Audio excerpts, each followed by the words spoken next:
Governor Abbott is cracking down on repeat offenders in Houston. Now, is he taking a page out of Trump's playbook by sending troops into one major city and then moving on to another? Let's check it out. Crackdown on violent crime in Harris County. Governor Abbott ordering DPS troopers and other state resources to the area. Most violent crimes in the Houston area are committed by repeat offenders. Today, we're putting those criminals on notice. We are coming for you. The governor promising. Now, mind you, this is not the same as the report I did the other day where lots of agencies came together and made hundreds of arrests in the Houston area. This is different. This is specifically for state agencies. The crackdown starts now. That order, despite the fact violent crime is down 22% in the city of Houston this year over last. This, according to the governor. Anieli Ruiz joining us live to explain all of this and what we can expect. Anieli. Well, guys, the governor made the announcement a little over an hour ago, surrounded by local leaders. But some of those noticeably missing today were the Houston Police Chief Noe Diaz, as well as the Harris County Sheriff Ed Gonzalez. Take a look. This is video of Governor Greg Abbott shortly, a little over an hour ago. He said their goal is to go after those violent criminals who are repeat offenders. DPS tells me we'll see a heavier presence of state troopers coming in from around the state. We'll also see an increased patrols in certain areas. When we asked what areas, they say they couldn't comment. They also said they will have targeted operations. But when I asked him why do it now when our crime is down compared to other years, and if this is something that was requested by local officials, here's what the governor had to say. Mayor's not here, the county judge, the sheriff, or the police chief are not here.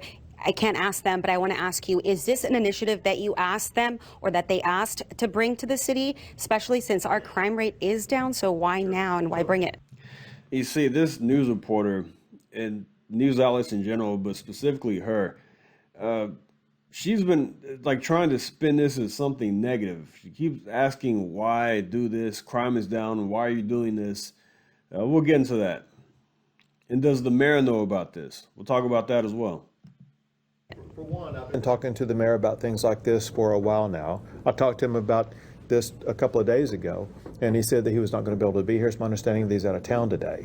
And so you can tell by the fact that we have a good presence from Houston Police Department leadership. Listen, they're invested in this. And again, he didn't answer the question if the city or the county requested for this initiative. In fact, we've reached out to the mayor, the county judge, Houston Police, the sheriff's office. None of them have responded to our questions. Now, the DPS head tells me that this initiative actually starts today. Governor Abbott tells us that he hopes to take this to other cities across Texas. Reporting live, Anieli. And that's why I'm questioning if this is he's taking a page out of Trump's playbook by starting in Houston. You know, Trump is sending troops in different cities. Memphis, we have Portland. He's going to go to different ones. So it sounds like Abbott's taking the same initiative by going to Houston. Then maybe next he'll go to Dallas, maybe San Antonio, wherever violent crime is really being a problem. So here's what the mayor had to say about this. Tonight, we are hearing Mayor John Whitmire's reaction to Governor Greg Abbott's new violent crime task force launching in Houston and Harris County. We want to thank you for joining us tonight at 10 o'clock. I'm Keith Garvin. Daniela Guzman is on assignment. KPRC2's Corley Peel joins us live from downtown outside of City Hall with what the mayor has to say about being the pilot city for the task force. Corley. Keith, Mayor John Whitmire tells me that Governor Greg Abbott reached out to him last week to let him know about this violent crime task force here in Houston and Harris County. The mayor says that crime has gone down here in Houston since he took office, but he says he's welcoming those resources from the state to make sure our city is safe. Multiple state agencies will be flooding Houston and Harris County's high crime areas. Extra manpower from DPS, special agents to Texas Rangers will be working alongside HPD, the Harris County Sheriff's Office, and other local law enforcement as part of Governor Greg Abbott's Violent Crime Task Force. I've said all along, we're going to make Houston a greater city, a safer city. Mayor John Whitmire says Houston has already been working with DPS since he took office. Any given day, we may have 70, 75 DPS officers helping HPD. Abbott says violent crime is already down 22% compared to last year, but he insists more needs to be done. How confident are you that this new task force will help reduce crime even more? Well, it's not only personnel, but it's their technology, their forensic science. They have airspace coverage that HPD does not have. So it's a collaboration. It'll also hopefully reduce our chases. When HPD gets in a chase, which we're doing much more thoughtful, we can call in a DPS helicopter. How is this being funded? You and me, we pay state sales tax, and so it comes out of the state budget. And see, that's the thing. That's even though he is a Democrat, he is welcoming support from the governor to bring in troops and help bring down violent crime. And even though it is down, statistically it is down. I looked at the numbers myself. Crime is down in Houston, comparatively speaking, to the year before, but you still have a lot going on. And we'll pull the numbers up towards the end of this video. But this is what you're supposed to do. A governor wants to bring in help to bring down crime. The mayor should welcome it. No matter if crime is already ticking down, or no matter what political party you're on, side you're on, you should welcome the support from state resources. And Governor Greg Abbott is pushing for Proposition 3, which would allow judges to deny bail for suspects who are charged with violent crimes. And Whitmire says that violent offenders need to be held accountable and make sure that they do not receive low bonds. Reporting live from downtown, Corley Peel, KPRC. All right. So here's one reason why this is necessary. I want to play this video. Residents voicing their concerns over violent crime in their neighborhood. In an Only on Fox report last month, we told you about 2 tax-exempt apartment complexes just creating havoc for homeowners over on the West Side neighborhood. Well, tonight we are learning more than 100 frustrated residents met with city officials. Fox 26's Randy Wallace joining us live now from the West Side. What happened, Randy?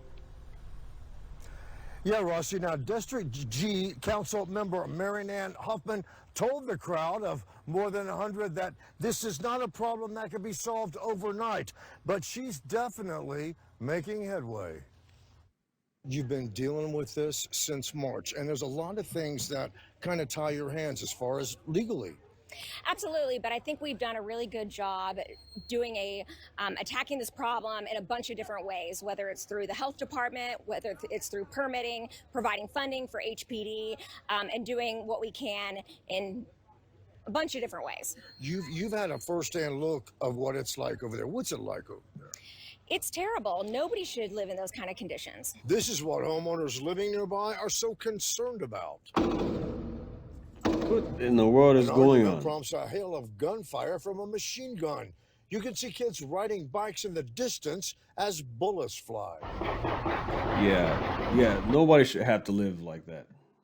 It's been very upsetting having 2 small children and not being able to let them go play in the front yard just whenever I want. This year alone, some 700 911 calls were made at the complexes at 1251 Willcrest and 1445 Lakeside Estates. Those calls were about human trafficking, murders, aggravated assault, and rape.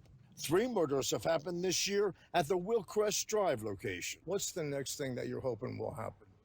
The next thing I hope happens is that HCAD removes the tax exemption from these properties. Another thing that makes this difficult is you have all these different owners. You have owners that are out of state. There's actually warrants out for their arrest. Absolutely, and it makes it difficult to track them down. Now, we got a written response from one of the complexes, the estates at Avonstar. The regional supervisor says the property came under new ownership September 3rd through a foreclosure. He says all city violations are being followed up with, and he says physical improvements are being made. You'll be able to read the entire statement on our website. Reporting live from the...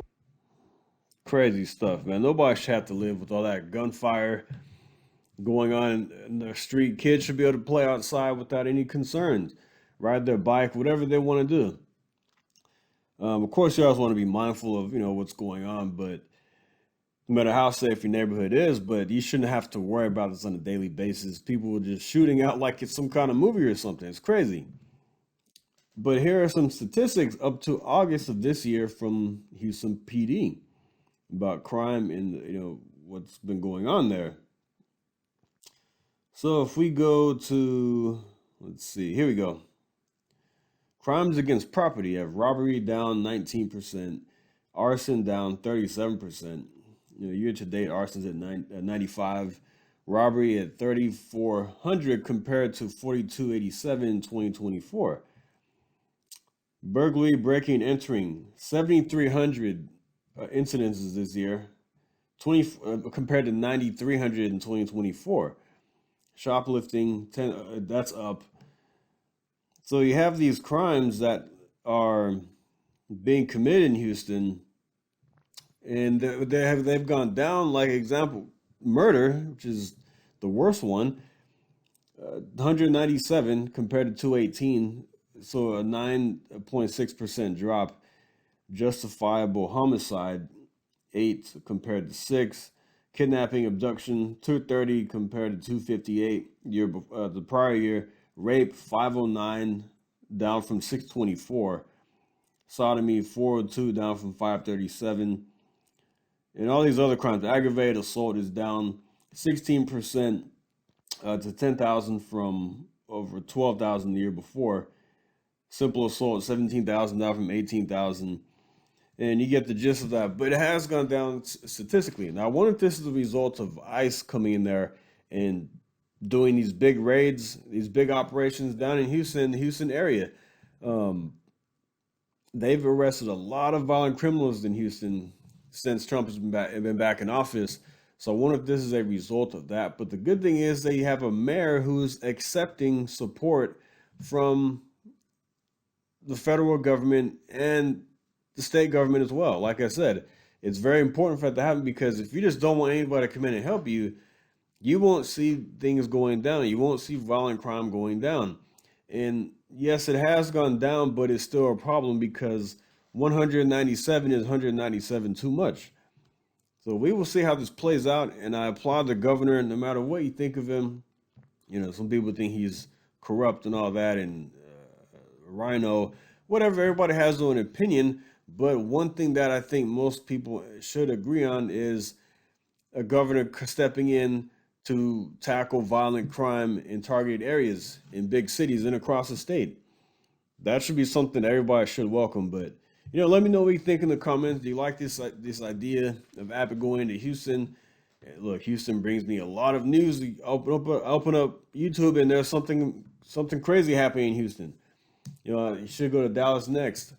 We will definitely, I don't live in Dallas, but I live in DFW, so we would definitely welcome that here, because people want to see Dallas be a very safe city, as well as San Antonio and Austin and all the cities across the state. But yeah, let me know what you think in the comments. Like and subscribe, and I'll see you next time. Thank you. Take care.